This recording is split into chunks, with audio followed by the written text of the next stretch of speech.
All right. Good evening, good morning, good afternoon, wherever you are. Welcome to the Inner Circle Live Asian session. I'm your host for tonight's session, Benny Allen, along with my awesome partner, Mr. Ryan Carthage. And we're definitely happy and grateful for all of you being here with us this evening as we take a look at the technicals and the fundamentals to see what we can take advantage of in the Forex market. So without further ado, let's make sure that we turn off any and all distractions, grab a pen and paper, take lots and lots of notes, and let's make sure that we participate and engage. If everybody can hear me loud and clear, drop me a one in the chat. Let me know you're all ready to go for this evening session. All right, what's up, Joy, JC? All right, I see everybody coming in. Brandon, Jeremy, Denise, awesome. Thank you so much. I appreciate it. Well. Let me click out of here. Ryan, good evening, sir. How are you? Good evening, bro. I'm doing well, man. Doing well. Been a Oh, busy day, man. but good. How are you? Oh, man. Doing great. Super busy. Sixth grade graduation. All types of good stuff going on. So lots of fun. Softball game in the evening. Never stops. Yes, sir. That's awesome. Never stops. Never stops. Thanks for giving me the heads up on those charts, man. Some of you may notice some of the charts seems like they're active and working the way they should on SmartTrader, and some of them are not. So we're gonna do our best to rock through it tonight, and be as accurate as possible. So was it just a few of yours, Ryan, that you've seen so far? Yeah, I've seen just one so far. I haven't got through all of Just them one yet, so but far. yeah. Okay. All right. Well, hey, we'll rock and roll and do what we can do. So let me make sure everybody has control over their microphones. Hey, Michelle, David, what's going on? All right. So I think we are good to go. So let's jump over. Let's take a quick look at the Forex Factory. And big news, right? We saw that the Reserve Bank of Australia last night, early in the morning, right? At least here, had a forecast of 3.85, was expected to hold, right? So the previous was 3.85. They actually raised the rate 25 basis points. So that came as a surprise, but it kind of fit the narrative technically with a lot of the ways we were playing the Aussie. So that came out pretty good on those Aussie pairs. JC continues to play out for you, right to the upside, Aussie long. So great job again on that, calling that out last weekend or whatnot, or last week, I think it was. It was even before the weekend, I thought, but really good job. Really good job. So that Aussie is moving bullish. So the technical structure was there for us to see a bullish move. It's just whether or not we were going to gain some momentum fundamentally, and we did. So Ryan, I don't know. Does this happen to your Forex Factory page, or is it just on my computer? No, that hasn't happened to me recently. I don't know why that keeps telling me. Then it has to be something on my. I have to clear my cookies of history. So I don't know. It might be the browser too. Oh, Yeah, yeah, that maybe. Edge browser.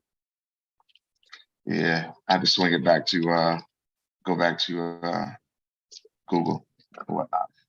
Yeah, all right. So I'll fix that later, but that's probably what it is. So it's sticking again because I gotta show you guys this because we have tomorrow, we're looking at the CAD and how it's been moving. But we can see that tomorrow, well, first of all, 9:30 coming out of Australia, GDP numbers. So that's another big number. Governor Lowe, we'll look at what he said as soon as I can get this working right. But tomorrow at 10 a.m., looking a little bit ahead, the Bank of Canada rate statement. Overnight rate expected to hold. Now, we just expected Australia to hold. We'll see what happens with Canada, see if they follow suit with the rate hike. We know that they had held rates before, and then some of the inflation data creep back up on them. So we'll see what they have to say. But with Governor Lowe from the Reserve Bank of Australia, it says there hasn't been any shift in the RBA's inflation tolerance. What has changed in recent months is our assessment of risk. Patient has limit patience has limit. Inflation tested that limit. Strong correlation between inflation abroad and Australia. So tomorrow's going to be interesting to see what Canada does. The forecast is for them to hold, but we just saw what happened in Australia, right? They're really trying to put this inflation genie back in the bottom, which is something that we all should want to see happen. So that's that. So big numbers tomorrow coming out of Canada, big decision, I mean, anyway. And then, of course, the forward guidance after the cash rate decision coming out of Canada. We click over, we can see the dollar index, trading economics, dollar index is slightly higher to about 104 on Tuesday. Holding close to levels not seen since mid-March as traders try to assess the resilience of the U.S. economy and the Fed's next steps. Factory orders rose 0.4% in April, half the market forecast, and the ISM services PMI fell sharply to the lowest in 5 months in May. And then that's just going in the last week, the payrolls, which is a mix with payrolls and job creation. Mixed data, jobs above forecast, unemployment rate creeped up 0.3% to 3.7. So now, right, when we talk about the Fed, around 75% of traders anticipate the Fed will pause its tightening cycle this month. It ought to be interesting. There is nearly a 52% chance of another 25 basis point hike in July. So if you see the charts and you see the market how it's bouncing around, this is why, right? Things are kind of up in the air. It's going to be interesting, especially after Australia early this morning. So let's just jump in, as a matter of fact, because we're coming up on that 9:30 period, and take a look at some of these Aussie pairs just to go through quickly. I know we've been covering them a lot, but we know that we have, if we look at the 4 hour, okay, we were talking about this over the weekend and it made that U-turn. We're looking at 15 actually will drop down to that level. But you can see how we're coming into this 38.2 target and we're up against this weekly resistance at 89.43, right? But if you creep up, let's go up a level, okay? You can see the momentum that is getting this week, okay? Above 89.43. If we come into the daily, right, one of the things that I noticed and picked up on too is that we don't have a 382, right? You don't have a 382. So we'll see what happens with this. But right now, we've got that one right on the money as it is moving long, okay? So here's your current upward swing.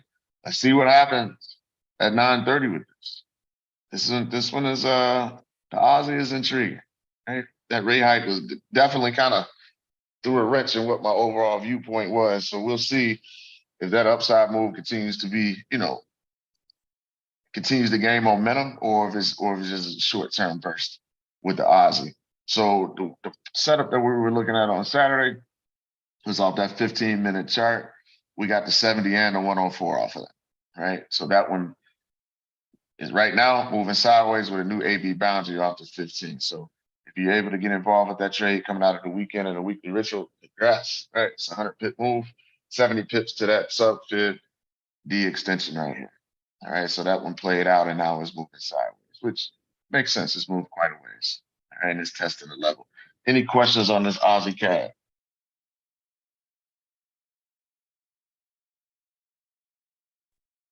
No, sir. All right, that was a good play. We got data coming up. Secure the bag. All right. This Aussie yen, just a quick one. We posted that in the Discord earlier. That's one we've been tracking for quite some time. You can see here from your weekly chart how it's starting to break above that 93.02 level. Okay, we don't have a weekly close yet, but you see we got a daily close. Okay, stochastic still in the buy zone, and here's that 4 hour crown that we've been tracking. So we're getting close, closing in. That's within a good range, right? So if you got out at this point on that Aussie yen, if you were playing this D extension and not something longer term, that's pretty good. All right, that's a pretty good gain if you're taking it from that 61.8 area zone, and you've made your way up here on this Aussie yen. That's a pretty good amount of pips, right? So that's where we are, right? Ahead of the data coming out. Here we are on the one. Okay, here we are on the one. It's just kind of moving sideways now above that 93.02 level. So let's see what happens at 9:30. All right. Just real quick, this Aussie NZD.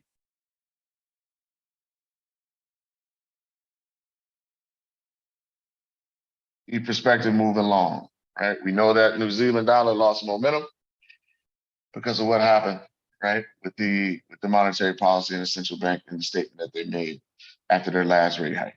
Okay, so the NZD weakened, and you can see that we're above that 109.31 level from the weekly chart. You look at this daily, you see, right, it's moving long, but we may be losing some momentum, soon. Okay, maybe losing some momentum soon, maybe a correction is coming. Here's this Aussie NZD. We were trying to see if we can get that pullback. We never got it. It just kept going straight, right? We consolidated. This is a beautiful, right, consolidation and a breakout right there. Okay. So never just kept rolling. Never got the pullback, right? Central 80-20 scenario, pullback, continue with the trend, didn't give it to us. That's all right. This is where we are now. See if price wants to correct at some point. Maybe we come back down 109.31 to retest, right? Retest this level of support, but we'll have to wait and see. Okay, we'll have to wait. We'll have to wait and see. So that's the Aussie NZD. So we can see it's been a bullish move. We've got through multiple fibs at this point. It's just a matter of, hey, what happens with this GDP data? At some point, do we see a correction? So if you're looking to try to ride that trend long, you can get involved with it. Okay. Any questions on that Aussie NZD? Same game every day, everybody. Same game every day. And that's the way we like it. All right. All right. So take a quick look, dive into this Aussie dollar scenario. And this one is just went gangbusters, right? So take a look at it on our weekly, right? Finding support again at this level. Let's move along. Second week now. Take a look at this daily. All right. Sometimes it's good. Hey, clear up your charts and just look at horizontal support and resistance. Right? Your daily, your weekly levels, your monthly levels, critical. You see the momentum it gained once it broke and closed above this weekly level, how that just took off, right? So you look for opportunities. Look how this was moving down, right? Because it had to come down to those levels, and then we got the reversal, right? So we were looking at the 1 hour, 80-20 at one point, that we see it just completely move long, broke, right? The downtrend line. But here was your 80-20 swing, right? So here's the zone. We pinpointed right there. Didn't get that D extension, right? Held at daily support and it reversed out. It's taking out the A, right? Which would be your TP3.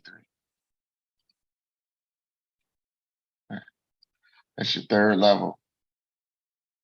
Okay. So let's see what happens. Right. So, can we get it? Yeah. Sorry, I had a question. So if we was trading this one on the 4 hour, it would be like it's not short. I couldn't see what you. Yep, that's your 4. That's your 4. This is the 4 hour. Okay. Yeah, that's your 4 hour. So you're still within this larger fib, right? Because the move has been down, right? This is a correction. Right. Right. You got dollar weakness, you got Aussie strength right now coming off the heels of that. So JC has brought up in the Discord, like, hey, I'm thinking short-term long bias based on technically how things were setting up, with a lot of these, because what happens eventually, like you see these down waves, eventually they settle in, they find a low price in this example, and you find buyers that come in. That's what creates the waves, right? That back and forth, that tug and pull between your buyers and sellers. Right. Right. So eventually it'll swing, right? When it's time, it'll find support. And if you got buyers, and once it hits that key price level and you get buyers coming in, it's going to push that price up. It's just right now, right? On this 4, you're still within your AB boundary because it's a larger wave. Right. So it's like, hey, is this move sustainable? You know, is it gonna push a little bit higher? And then this is where your overall bias starts to come into play. Mm. Okay. So JC just said she's got a sub-fib 80-20 right here, right? Giving her some confluence. So off this sub-fib, see how you got this AB boundary, shallow retracement, less than that 382? Yeah. And now it's pushed up here. So now I'm in the zone. What's that reaction going? Mm. You know, so there's always multiple ways. So if you're saying, you know what, I'm trend trading and Yeah. I'm bearish and I like the 4 hour, then this is moving into your sweet spot. Yeah. That's You what see what I I'm mean? on. Yeah, that's moving into your sweet spot. You're right on the money with that, right? You're right in seeing what you're seeing. So we just teach our traders both ways, right? Right. So if your bias is I'm overall bearish on this Aussie, like yeah, they raise rates, it's commodity currency, there's still some things tight in the markets back and forth. I'm still bearish. This is still situated to the downside. Then this is your setup, Right. right? This starts to become your setup. Now the counter trend trade move, the money's been made, Mm. right? The Mm. money's been made off this swing. See that? Target 1, target 2, it even went through a TP3, Right. right? Wow. Took this out. Now, on your 1 hour, yes, it took out this down fib, but that's a smaller wave, right? Mhm. Okay. Any time, and that's what gets confuses a lot of people. Anytime you have a deeper correction on one of your higher time frames, like your 4, your daily, your weekly, Mhm. you see how this has made it back? It took back 61% of this down move. That's what that means, Mm. right? It's taking back 61%. This impulse move to the downside is taking back 61%, 61.8, right? That's what those levels are. So anytime you start getting high up in these levels, you'll start seeing a smaller wave getting taken out, Right. Okay. right? And that's where your top-down analysis comes in to say you have to you do your best. Now, you're not always going to be right to determine, is this momentum, like JC was saying, I'm thinking short-term bias is long, right? Because a correction on the Aussie, it's been getting beat up, it's been getting hammered. We're getting into some low prices, we're getting into some key support levels.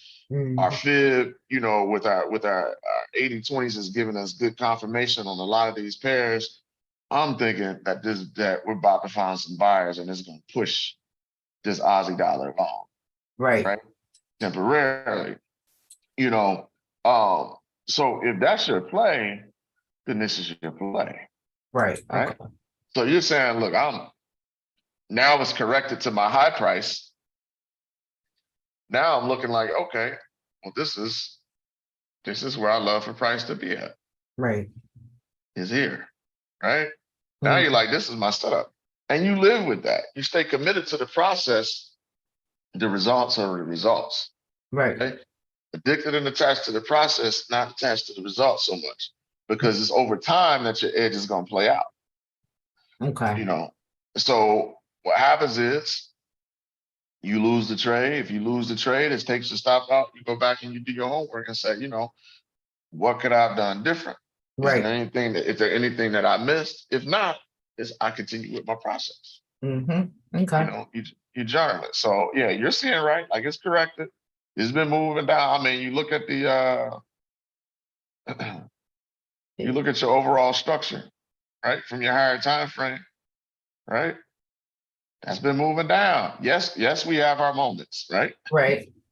We have our moments.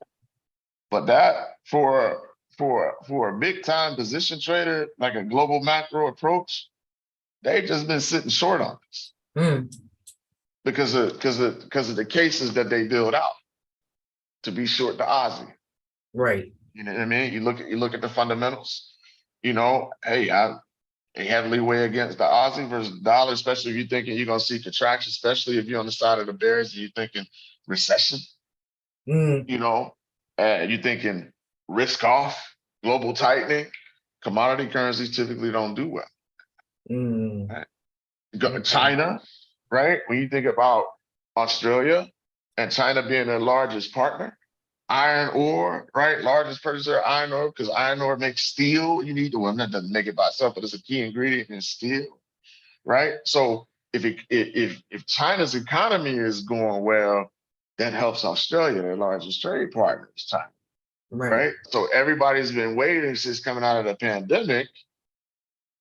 China's reopening, booming economy, but they're not getting, you're not getting that turnaround out of China like you did, post 2008, post, the Great Recession. You're not seeing it. It's happening in fits and starts. One day they got good data, one day they got bad data, and so as they go, Australia goes. And so that's just a bigger picture because they're such a large trade partner. So those are just things to consider when you're looking at the big picture. Right. Like this whole how is this happening? Like, you know what I mean? Then you go back and you do your research, which I think is fun. Is like, well, what caused this shit? What was happening in regards to monetary and fiscal policy? What was happening around the globe that made this huge moves happen off this support? Why did it tap 61, 69 and then get long and get bullish for the period that it did? Like, those are the things that fascinate me. Right. And trying to figure all of that out. Not for everybody, but I like it. But you can see here where we broke down and then we pull right back into this area now. Now our stochastic, we may sooner or later start to lose some momentum to that upside. So that may play into this narrative. Right? May play into this narrative. And if it continues to push and it doesn't get short and it hits your stop, you have to be willing to say, that one didn't work out. Right. Did I execute my trade plan? Yes. Okay. I gotta keep it moving. So great question. Great question. Great job identifying that. Thank you. So you're welcome. So we'll see what happens here. But if this is your zone, right? If you have to say to yourself, you know what? If I'm getting better at my directional bias, right? I'm getting better at my directional bias. And I know if I look at this setup here, okay, if I look at this setup and we hang in this zone, right now it's around that 61.8 area.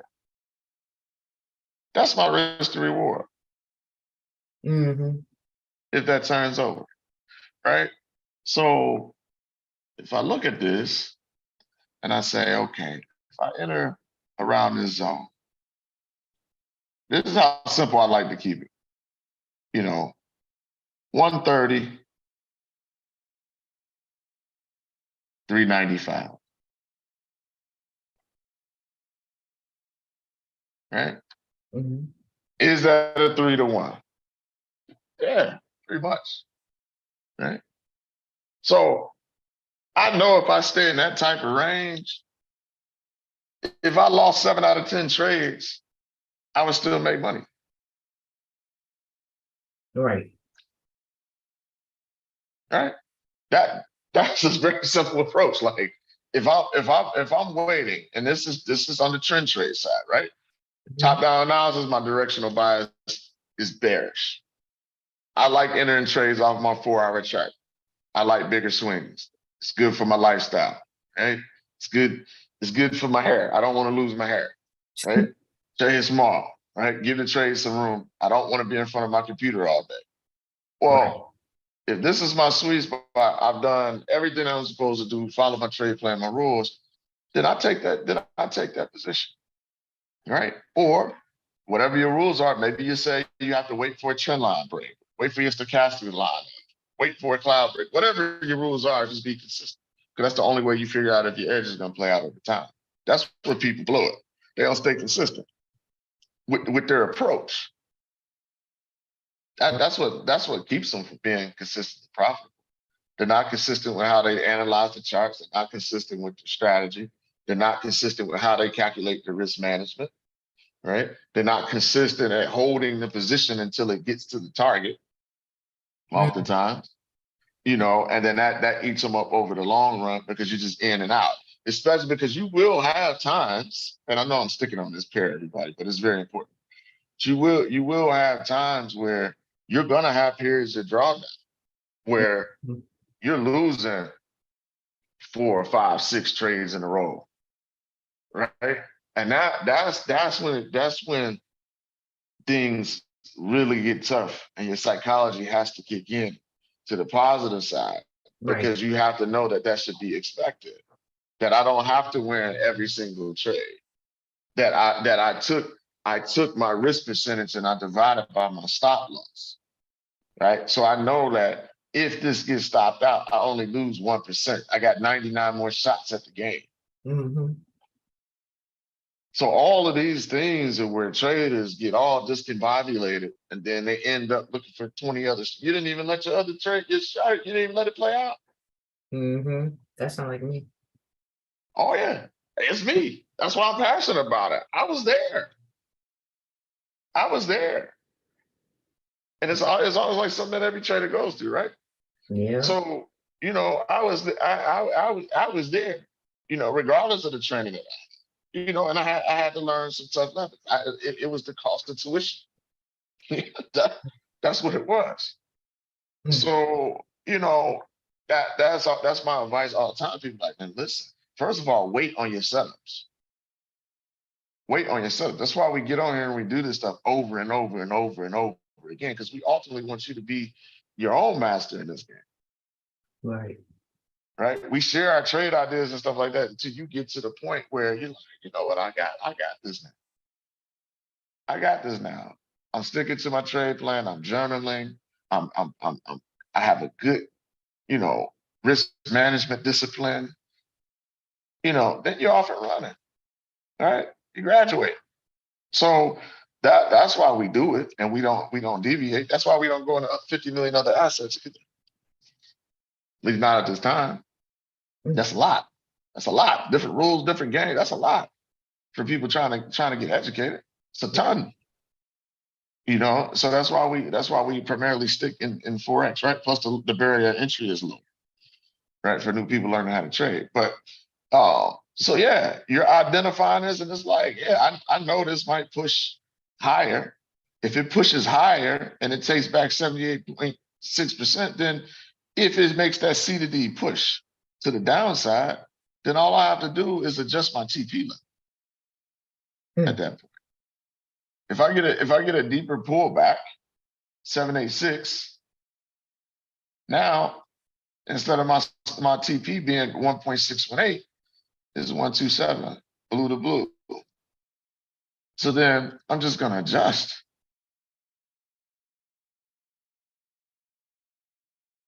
Right? Because the higher, in this case, the bulls push it, the less momentum and less energy the bears have to the downside. See? Boom.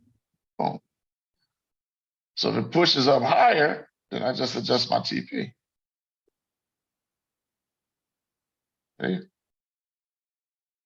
And you put yourself in these scenarios over and over and over. That's what you do. That's what you do. That's how you gain the edge. Right? So you can make money on the way up and on the way down. It's the beautiful thing about the currency market. So beautiful play, right? So out of this 80-20, we use wider stops. Yep, you had drawdown, didn't hit that D extension. Price drew down 31 pips. As a result of your patience, it swung, what's that, 95, 127, 185. So that's that. So that's the Aussie dollar. That's the scenario, right? It's pushing pretty high in the zone. Okay. Somebody's always buying, somebody's always selling. That's the game. You're welcome. You're welcome. All right. So there was some other pairs I wanted to take a look at. What happened on the should I dare go back to my Forex factory?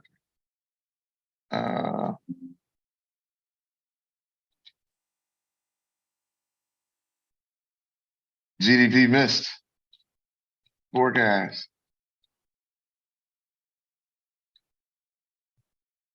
Came in at 0.2. Wait to read the articles on that one, right? So slightly down. So, you know, we'll see. We'll see what happens when London and New York wakes up on that. But that's not off by far. So we'll see what happens with this momentum. Okay. Fascinating stuff. All right. So let me look at the I'm going to take a look at the Swiss yen because it's doing the dance. We know on a 1 hour, we already got it to tap a level, but it's still kind of working itself out. So we come here on the 1 right here, you can see how this swung out of the 80-20 zone and hit, right, TP1. But I'm thinking that's going to turn over because, right, we see crown, right? So it's made its pullback now. So I want to see if that can turn over and push deeper, lower into the zone. On the 4, you can see it even cleaner here. And we know on a larger fib, on this 4 hour, we haven't even really left the zone. We left it once and then price return. So off of this initial swing out of the zone here, you can see that price came out of that 80-20 zone, touched down to the low for 350, right? Huge, doesn't look like much, but it's a 4 hour chart. Then it got bullish.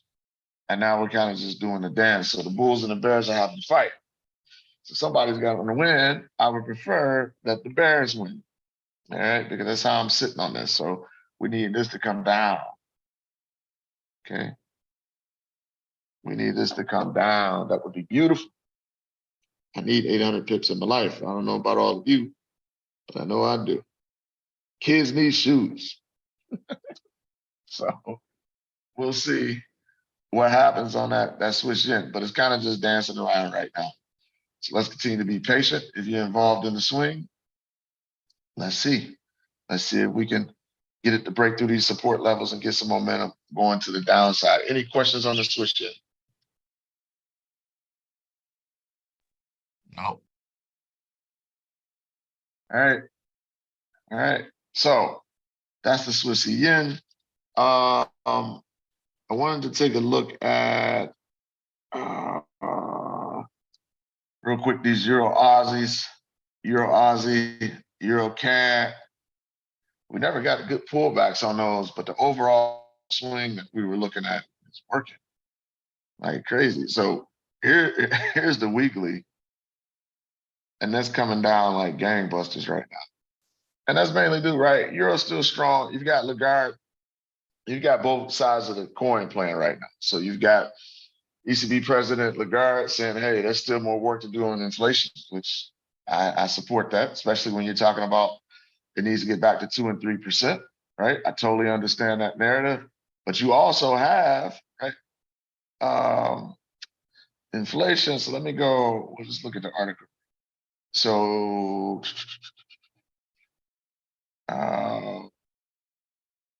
investors weigh the easing. This is talking about the euro, right? So investors weigh the easing inflationary pressure in the Eurozone against the hawkish comments from the ECB President Lagarde. Okay?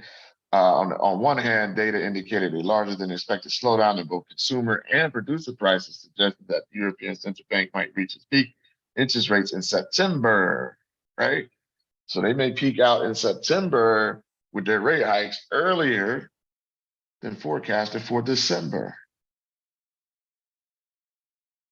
right? However, Lagarde expressed the opinion that Eurozone inflation remained at elevated levels, signaling the need for further tightening of monetary policy.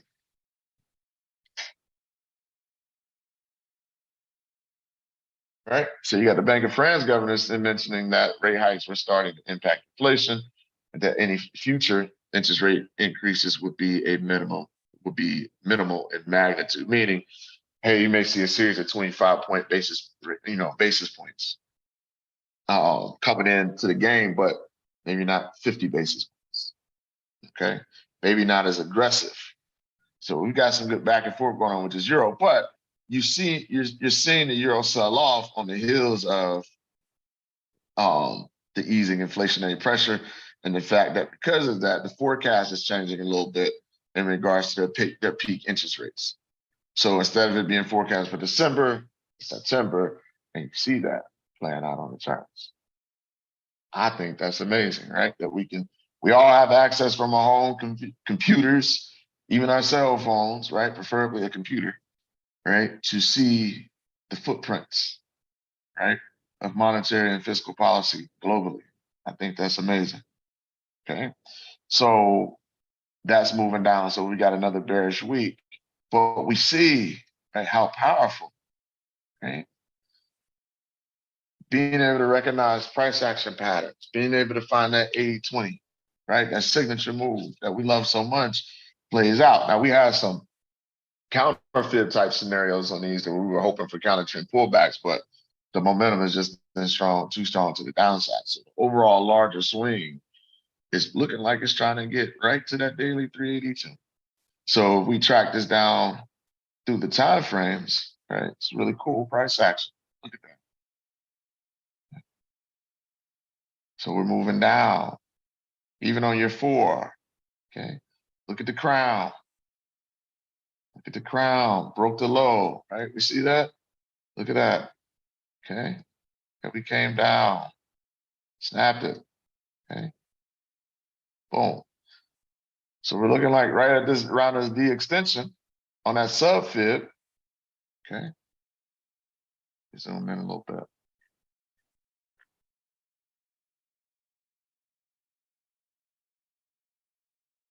Right there, that 1.618 D extension is right in your zone.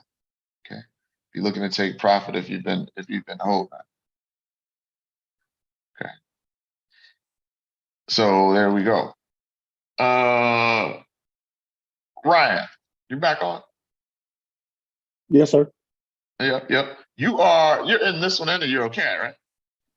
Yes. Doing pretty good, huh? Where you up right now? On this Euro Aussie, I am 404 on the Euro Aussie. Okay. 404 pips. Good. On the Euro CAD, I don't have my short position on the Euro CAD. I don't. You're done with that one, right? Yeah, I'm done with that one. My bad. Done with that one. I'm looking to see if we get a retracement out of it, but so I'm waiting on that, but I'm not in that short. That's good. I couldn't get any of these correct. I was trying to place. Yeah, man. Yeah, that one bit me a little bit, but it's all good. Yeah, so it's all good. Euro CAD, hopefully at this daily support level, I'm looking to see if we can get a bounce. We don't hold, man. The psychology getting better and better. JC got it. Drop my man Ryan some 7s in the chat, everybody. Good job. Appreciate it. Good work. Nice. Appreciate you sharing, man. So yeah, that one's making good progress. Euro CAD is coming down too. Isn't it amazing, right? How things cycle in and cycle out? Euro Aussie, commodity currency versus the euro. Euro CAD, commodity currency versus the euro, right? Look at that coming right back down to that level. Look at that. This is the daily, right? So we'll see. Here's this 382. We'll see what happens when it comes back down into this weekly support.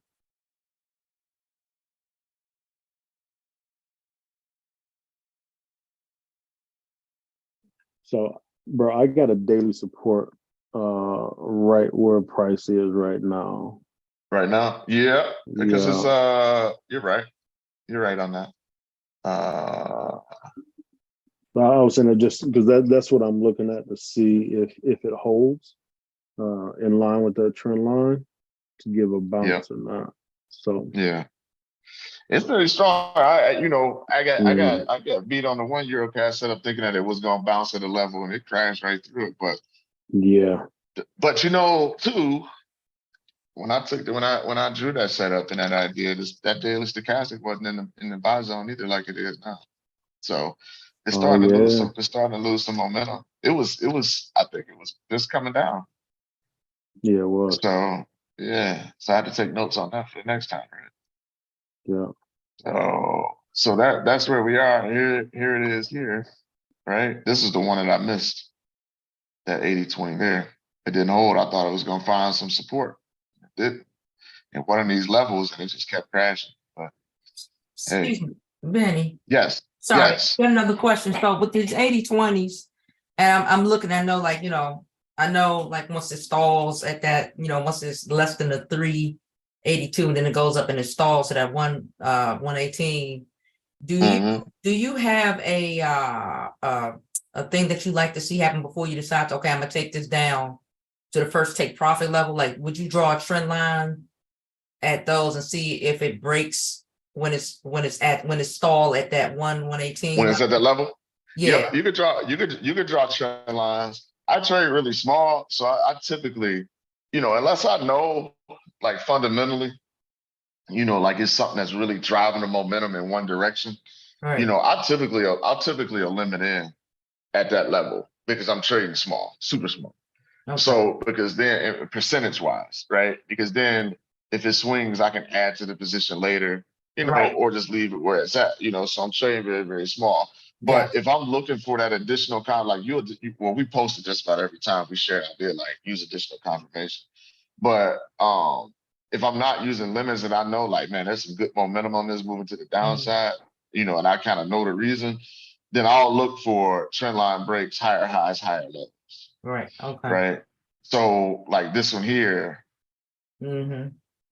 you would be looking for, either on a lower time frame, or where you are now, you want to look for that trend line to break.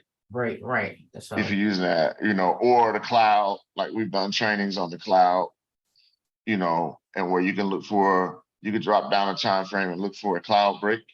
But if you want to keep it basic and simple, you just draw an accurate trend line Right. and wait for it to break. Now, if you're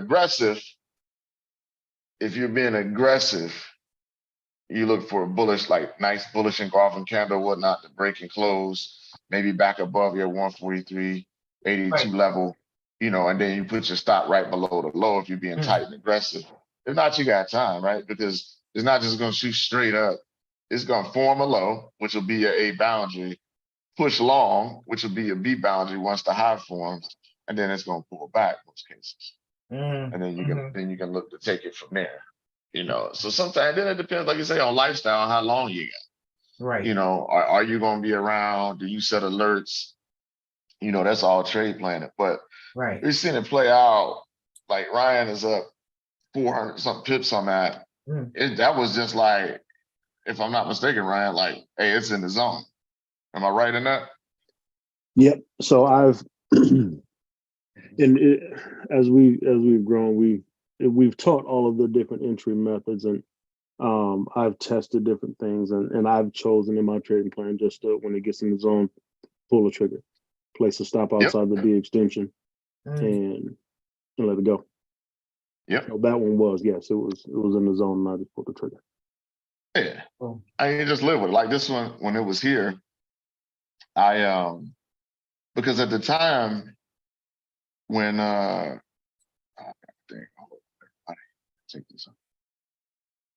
But at the time I took, so the overall long-term swing was down, but it was kind of, when this trade right here, I took this trade and I lost it because it hit the extension and it didn't pull back. The euro was still the bull that was just wrecking shop. At that point, it hadn't quite flipped to where all of a sudden, like, oh man, this CAD got momentum. Like I had entered that trade and put that setup out before we got CPI data out of Canada that came in higher than expected. And then that's when all the speculation started, like, well, they may not hold rates, they may increase rates. So then that strengthened that CAD. You got a little bit of pop in the oil price, and then it just continued to just boom. Now this continued move to the downside has that euro playing in where they've showed some slowing inflationary, and what we just read about the euro. So you see this continued strong move to the downside. So sometimes it's just a timing thing, you know, Right. fundamentally. So you've done everything that you were supposed to do. The trade is in your zone, and sometimes it's just not, it ain't time for it, you know, which is where that risk management comes into play. Because you can't predict that. Mm-hmm. You can't predict that. So, but that's like Ryan, I agree 100%. What we learned is trade small, leave that stop wide, Right. and you'd be a man. And it's all small is all relative to your account. You know, if you're trading, you're like, man, I just did the math. I only could trade at a dime. Trade at a dime. Right. Trade at 10 cents. It's nothing wrong. There's nothing wrong with that. There's nothing wrong with that. I know some big time swing traders that trade. When they do the math, you will be like, for what you have in your account, that is a very small position. They'll say, I know. That's why I have a very large account. Right. Because they learn how this works, you know, the power of compounding and things like that. So, you know, and in the beginning, I didn't get it. I got it, but I didn't want to adhere to those rules. Right. You know, I wanted to be out here cowboy trading like it was the Wild West. And it's like, you're gonna learn either way. You're either gonna pay now, pay later. So Right. either way, you're gonna pay, you know. So it's just one of those things, like Ryan said, over time, we just learned, like, man, it's just most effective. Just let that bad boy swing. So this overall, like, he's out of this position now, but overall, it's like, look, on this daily fib, like, look where that stop was at on the main 80-20 swing here, right? This is my daily fib brought down to the floor, Wow. right? Because higher time frame. So oftentimes I'll do that. Like, if we get like a daily 80-20 plan out, oftentimes we'll drag that fib down because it's like higher time frames control the lower time. Right. Now it's going to be a super wide stop, you know, but we divide our risk by our stop loss. Mm-hmm. That's how we stay safe. Like, that's so simple. Like, if you just do that, you will stop blowing accounts. Mm. Right. So that's a wide stop. And you're like, man, the max I'm supposed to trade. Like, is that less than 10 cents? Like, but we always say, like, well, at minimum, like, if that if you Right. below that because of your account size, just pop it in. Because what that means ultimately is you're probably trading at like 2.5%. And then it's like my man Jeremy, who follows the 4 consecutive loss rule, right? If you trade at like 2.5% per trade and you lose 4 consecutive trades, just cut your trade in half. Just cut it in half. Cut your lot size in half, move down until you get back to where you should be. That's all you gotta do, and you stay in the game. So, but you know, that's a big time swing, and they take forever, and the market dances around. But we're swing trading. We're swing trading. And I'm trying to. This, my bad. Mhm. No, I'm go gonna ahead. cut that. Go ahead. I was done. I was said this is a good case study because there's we swing trading and allow it to go on this pair. I closed my short order way too early because if you go to the monthly time frame, on the monthly, you got an 8-6 retracement. Run the fib off the top. Which top? High top. No, right, yeah, right there where your cursor was. Right Right at here. 161674. Right here. One more over. Yeah. Right here. Next one. I'm sorry. Next high. There you go. Yeah. Boom. 8-6 retracement. Price didn't take out the A, right? Then if you go down to the weekly, you got an 8-6 retracement on the capital fib.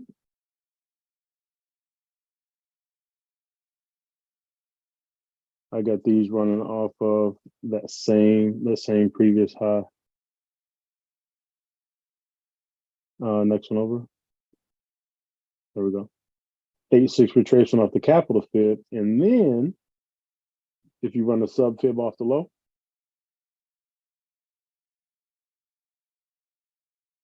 $80.20. In line with the monthly resistance level. So there's tons of confluence there to say this is turning over and this could go for a little bit, right? And then you go down to the daily, you got an 80-20 there as well. Right? And so in my trading here, I was like, all right, it went a decent amount initially when we're looking for that first pullback. So I was like, I'm going to take my money off the table and wait for the pullback instead of, in this scenario, leaving a runner there, right? And not trying to play the pullback, but just allowing it to pull back and adding to the position on the way down. Okay. Right. And it's a little bit of what we talked about this morning with Joy, saying that she closed a trade at 100 pips and she could have had 3. Right. But I did that in this scenario. I closed it. I was like 200 some odd pips. And I closed it instead of just being patient and allowing the trade to pull back and adding to it, as opposed to just closing it completely. Right. Right. Yeah. So this is a really, really, really good case study. This is a great case study. And then if we just look at, right, the reason why we teach, we go so hard on just making sure you're marketing support resistance levels. If you just clean this off and look like that double tops, look at that. Price has had all types of issues forever at this level.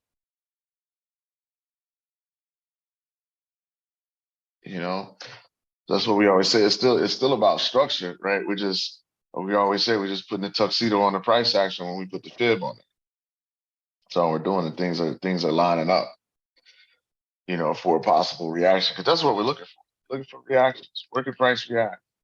And so that's been a monster move. That's why sometimes you'll see us go weeks, a week or so, and you don't see too much in regards to a new trade set. Is because we're still sitting and riding out, right? Because they're swing trades. Every once in a while we'll get itchy and get down to the 15. Get down to some lower time frames and have some fun on those levels. But when we're like strictly, in that swing trading mode, it's like these trades can run for weeks at a time. You're just accumulating pips. And the beautiful thing is you're able to do that without risking it all. Right. You know what I mean? I'm just the type that I'll rather trade small and spread that risk out over the diaspora. And I rather, to me, I like being down $100 total on 4 pairs, 5 pairs that I've got active positions on, waiting on them to swing. I don't want to be down $100, $200 on one short time frame setup. That's just not my thing. Right. I don't want to do that. That's not everybody, but that's just me learning myself over time. I want to be able to have 10, 12, 15 trades active and running, and I know my risk. I know my max exposure, is 10%. If I lose every one of them trades, maybe I'll lose 10%. At that point. But I'm gonna give that position a chance to work. Right. Until you stop. Until I stop out. Right. Yeah. I'm gonna give it a chance to work. We went back and forth. Me and Ryan over a year went back and forth on that. Like, man, having those battles, but that's just what works, best for us, just slow growth. I'm not trying to flip an account in 20 days. Right. I don't see when they talk about the failure rate in this game being 90+%. I think that's the arena a lot of people are playing in that short term flip account, that super aggressive. Right. So I'm not surprised. But I mean, 90% of businesses fail. Anything worthwhile is going to be up here. This is where I want to operate. This is like the ultimate challenge. If most people can't do it, I want to be the one to do it, right? So we want to help a lot more people be able to do it. And we just found out that swing trading, to us, what we found has the highest success rate over time. Ryan, you agree with that? Do you agree? I mean, at least. I agree 100%. Yeah. 100%. Yes, you have to develop the psychology to stay in the trade and stay in the position, you know, but over time, Jeremy, 99%, if you stick to your rules. Hey man, you said it right there. Stick to the rules. Jeremy's been with us for a while. You know, you stick to your rules. I always tell people that. Like, you're not gonna lose. If you risk 2% per position, you're not gonna lose. If you stick to your rules, like Jeremy is saying, you're not gonna lose 50. You're not gonna lose 50 positions in a row and blow your account. But you have to stick to your rules, and a lot of people can't do it. You know, at least in the short term, it's something that you have to work hard to develop. So, yeah. So that's it on the Euro CAD. Real quick, bro, before we go to the next, Yeah. JC, Yeah. limiting in is placing a limit order, a buy limit or a sell limit. That's what it means by limiting in.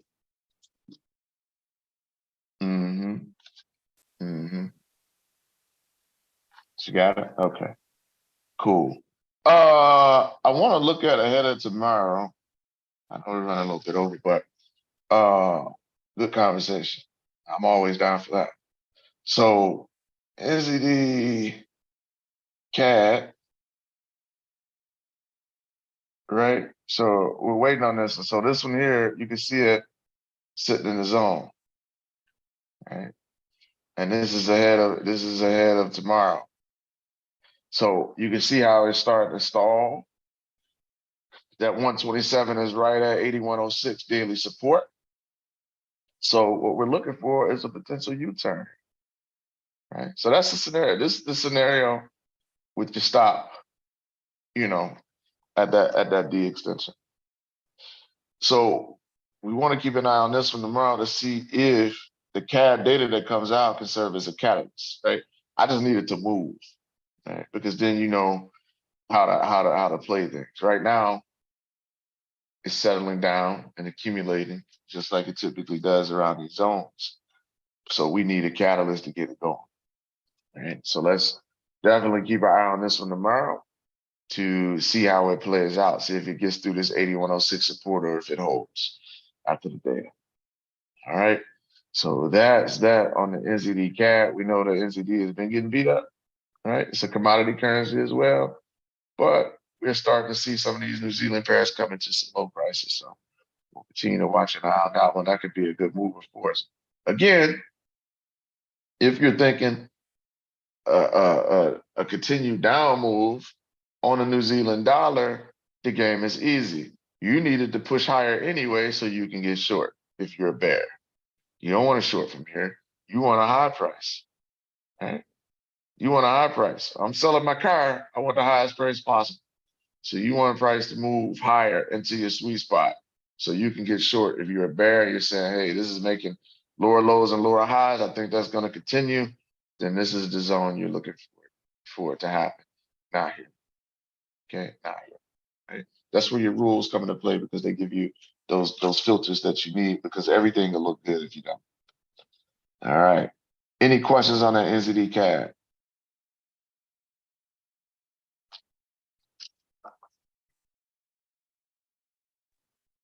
No, All sir. right. All right. So I just wanted to make sure we covered that one. That is all I. Ryan, you have anything else that you're looking at?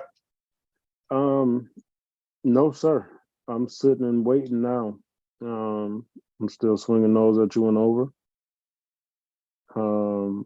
Did you look at the NZD Swiss? I did not. Taking the move to the upside, but yeah, that's because the that's only kind of other a one. similar position, right? Mm-hmm. It started to move a little bit, but yeah, it's starting to swing. Starting to swing. I think I was looking at that on the one. on the one. I'm wrong on it. Yeah, because we were talking about. Yeah, I got that note still. Watch for the 4 hours stochastic. I was trying to wait for it to move back in the buy zone. But you all see how that's swinging, finding support there, right? So it's just a matter of can we get back to that 382? Okay. So what are we out of that zone? What's that? 47, 24. We need it's 93. So we'll see. We'll see what happens on that one. But that's starting to get some good momentum. It's a Swifty cross. Swifty cross seems so choppy all the time. So it's just the nature of it. But that's that. That's all we have for this evening's Asian session. Great questions, everybody. Great dialogue back and forth. Really appreciate it. There are a lot of people learning. We have some pretty big things coming up. Keep working hard, keep grinding, keep getting this down because you guys can do it. You guys can do it. So with that being said, have a good evening, everybody. And we'll see everybody tomorrow morning, 6:30 a.m. Eastern Standard Time for the pre-New York session with my awesome partner, Mr. Ryan Carthage. Good night, everybody. Good night. Too many.